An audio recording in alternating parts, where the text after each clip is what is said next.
Lors d'une interview accordée à la BBC, Monsieur Zelensky, vous le connaissez, vous savez qui j'appelle Zelensky.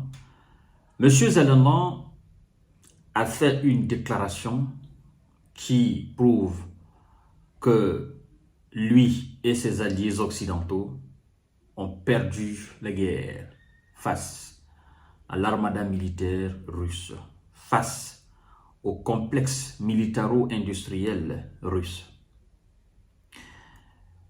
J'ai, depuis 2022, conseillé à M. Zelensky, j'ai conseillé à ses alliés. J'ai tellement parlé que des gens m'ont pris pour un fou. Mais je savais la finalité. Et M. Zelensky vient de me donner raison. Sauf que il est trop tard. Et moi, je ne voudrais pas. Je ne voulais pas de raison. Je voulais qu'ils comprennent afin d'épargner la vie de ces nombreux S sur le terrain. Depuis 2022 jusqu'à aujourd'hui, vous devez savoir que ce sont des centaines de milliers de S qui sont allés au repos éternel. Il y en a qui sont faits prisonniers à cause de l'obstination, à cause de l'aveuglement, à cause de l'ignorance, à cause de l'obsession des Occidentaux de mettre la Russie à genoux. Lors de cette interview accordée à la BBC, M. Zelensky indique qu'il était possible, si, parlant d'eux, parce que je ne vais pas me mettre dedans, parlant d'eux, il dit ici, nous sommes unis et suivons par exemple le format du sommet de paix, mettre fin à la phase la plus chaude de la guerre.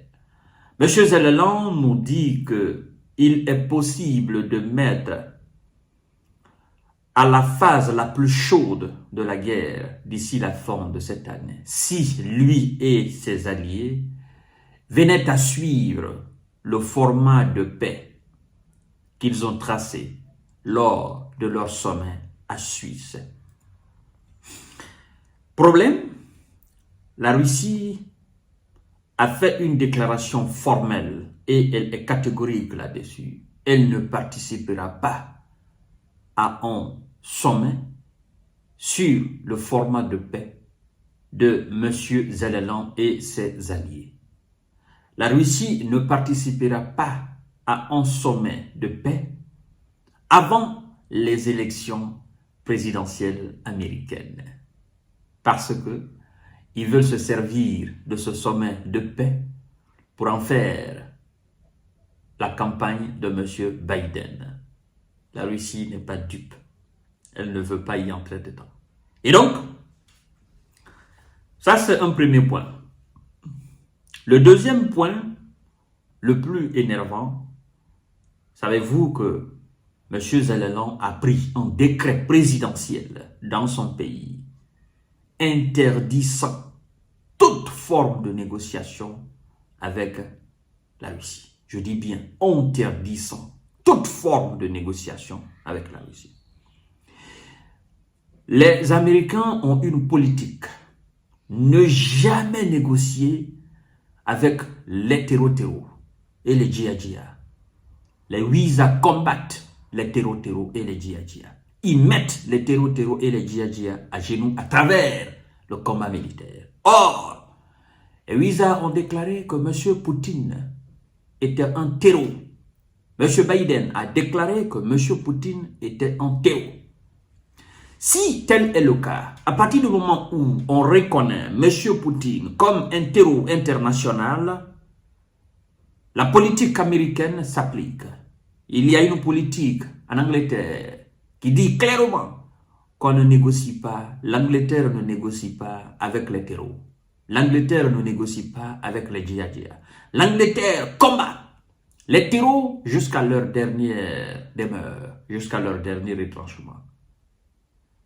Et donc, à partir du moment où toutes ces nations reconnaissent que M. Poutine est un terreau et que tous ceux qui sont aujourd'hui engagés dans cette opération militaire spéciale en Ukraine sont des terreaux, parce que vous devez savoir que la plupart des soldats, la plupart des responsables, des officiers de l'armée russe sont placés sur la liste noire des terreaux, des hommes les plus recherchés par les visas, mais aussi par un certain nombre de pays européens.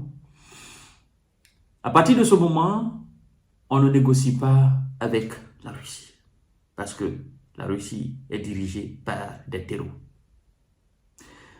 Monsieur Vladimir Poutine a dit, si vous voulez négocier avec moi, la première des choses, que votre poulain renonce à son ambition démoniaque d'entrer dans l'OTAN. Deuxièmement, que vous reconnaissez dorénavant les territoires conquis par les armes russes comme étant une partie intégrante de la Russie.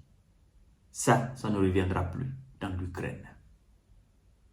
Si vous ne voulez pas cela, alors nous continuons.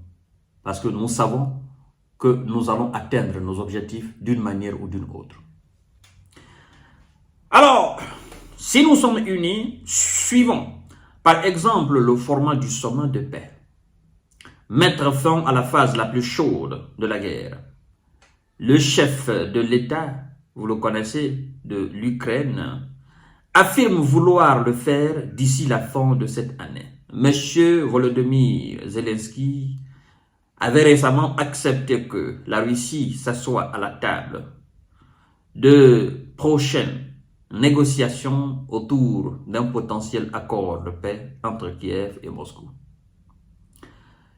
Il avance en disant ceci: cela ne signifie pas que tous les territoires ukrainiens occupés par l'armée russe doivent être reconquis par la force.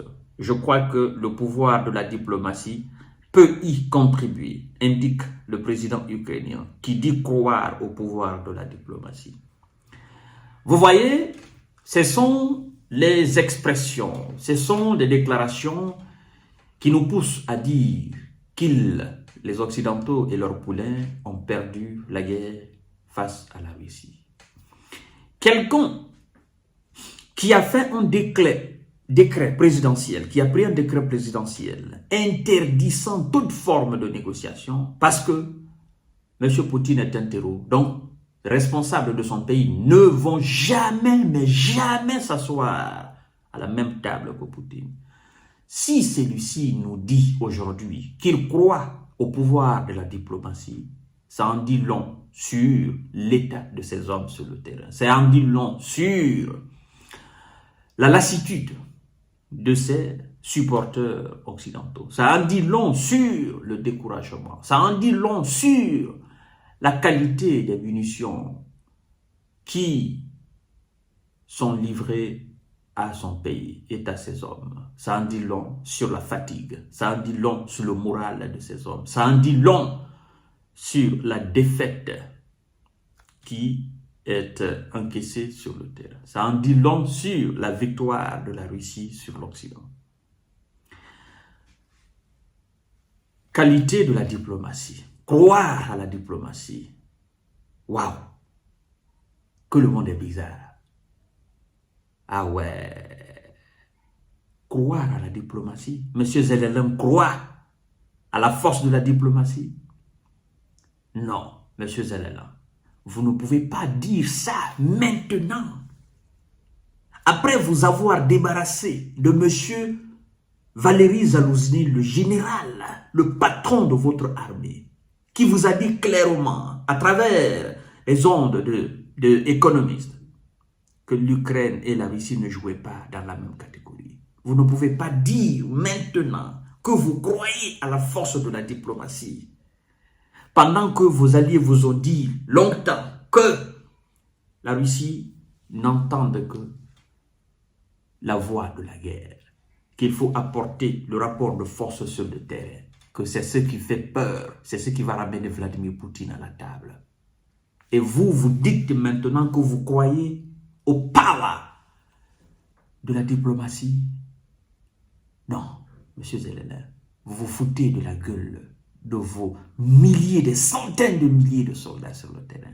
Vous vous foutez de la gueule de tous ceux qui ont, de près ou de loin, estimé qu'il fallait passer par la table de négociation. Sincèrement, vous avez trahi la mémoire de tous ceux qui se sont battus.